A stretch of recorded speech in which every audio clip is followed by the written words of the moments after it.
শেষে কিনা এই বিস্কুটটাই আমার কপালে ছিল।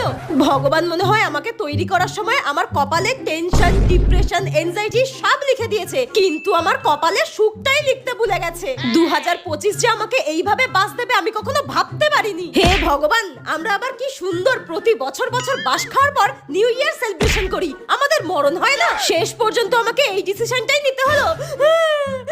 কিরে ভাই, কি করছিস? আর বলিস না ভাই, জীবনটা আমার পুরো তেজপাতা হয়ে গেল। যাই করছি সেটাই উল্টো হয়ে যাচ্ছে। কেন? আমার বাড়ি থেকে আমায় খেদাচ্ছে, বয়ফ্রেন্ড লাথি মারছে। এইবার মনে হয় আমার ব্রেকআপটা হয়েই যাবে ভাই। আর বলিস না। তারপরে? কি করব কিচ্ছু বুঝতে পারছি না। পকেটে হাত দিয়ে দেখলাম 5 টাকা ছিল। বিস্কুট কিনলাম সেটা দিয়ে, আর ওটাতে ভালো করে বিষ মিশিয়েছিলাম খাবো বলে, সেটাও তুই খেয়ে নিলি।